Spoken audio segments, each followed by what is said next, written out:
امي كلمتني وقالت لي تيجي حالا تعملي لي الاكله اللي بحبها، يا اما لا انت بنتي ولا اعرفك.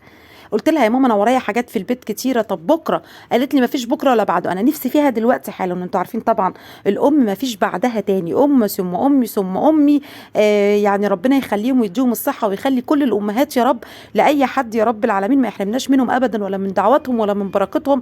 ما قدرتش طبعا اقول لها حاجه، قلت لها عينيا الاثنين يا امي. ركبت عربيتي بسرعه ورحت لها، وعايزه اقول لكم بصوا انا لابسه الاسدال كده، قلعت لبسي، لبست الاسدال في ساعتها، رحت غيرت لها ملايات الاوضه بتاعه عيالي. طبعا كلكم عارفين ان عيالي قاعدين مع ماما، بياخدوا يعني بياخدوا بحسها وكده، لان هي كبرت وقاعده لوحدها وكده. وطبعا يعني ادعوا لها ان ربنا يشفيها. طبعا انتوا عارفين بقى ايه الكبر وكده والمرض وبتاع والتعب، فطبعا هم قاعدين يعني يا رب يجازيهم عنها كل خير، بيخدموها واخدين بالهم منها. هي ربتهم زمان وشالتهم، وهم شايلينها بصراحه دلوقتي واخدين بالهم منها، وربنا يا رب يجازيهم خير ويخليها لنا هي كمان ويبعد عنها اي شر.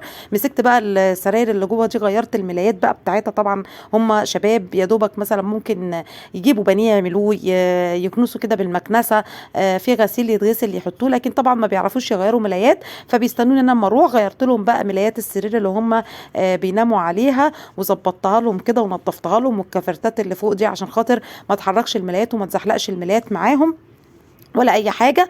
طبعا كانوا ناشرين شويه غسيل كده، مسكته جبته من على الحبل وهظبطه دلوقتي وهطبقه. بفتح الدولاب يا جماعه، طبعا انتوا عارفين الشباب، لقيت الدولاب ده راسا على عاقب كده يضرب يقلب.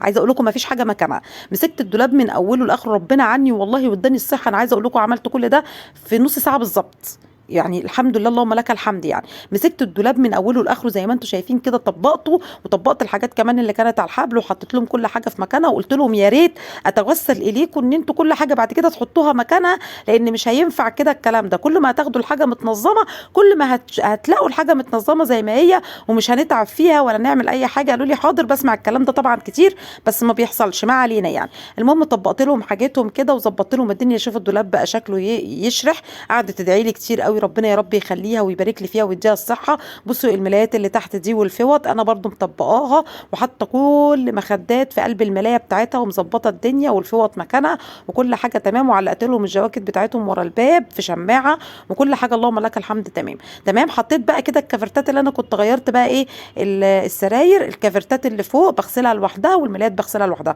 حطيتها كده دوره غسيل، وهنشرها دلوقتي. هي خلصت، ودلوقتي هحط ايه الملايات طبعا اللي انا بقى كتير بقى يعني غيرت 3 سراير، فملايات 3 سراير بمخداتهم بخدادياتهم، حطيتهم كده في الغساله وشغلتهم وبرده نشرتهم. الحمد لله ربنا عني ان هي خلصت قبل ما امشي، ونشرتهم وظبطتهم يعني. جيت بقى عايزه اعمل لها الاكله اللي هي بتحبها. جبت حله كده، الحلل بتاع ماما دي يا جماعه ما حدش يتريق عليها والله، بتطلع الاكل زي العسل، فيها بركه لا تتخيلوا. المهم حطيت حله على النار كده فيها زيت، وقطعت بصلايه كده صغير لغايه ما ايه دبلت كده. حطيت مكعب مرق وقعدت اقلب في البصلايه كده، وعصرت طماطم دلوقتي، شفشقين طماطم كبار. طبعا كلكم عارفين الاكله اللي هي بتحبها ايه دلوقتي، يعني كلكم كده ايه استشفيتوا من الكلام ده. قلبت كله كده مع بعض وهغطيها لغايه ما التسبيكه دي تتسبك خالص. اتسبكت معايا اهو. حطيت كيس صلصه، ما كانش عندها صلصه، بعت جبت ابني جاب لي كيس صلصه. حطيت معلقه ملح، وهحط فلفل اسود وكمون. طبعا كلنا عارفين ان ده محشي كرنب، الاقرب لقلب كل ام والاقرب لقلب كل ست مصريه. تمام. المهم حطيت ايه معلقتين كمون كبيره عشان خاطر ال البطن كده، بطننا ما توجعناش والغازات والكلام ده. وحطيت بقى ايه غسلت الرز كده ونشفته وحطيته. دي بقى الكرنبايه، عايزه اقول لكم حشيتها وناقص الفلفل.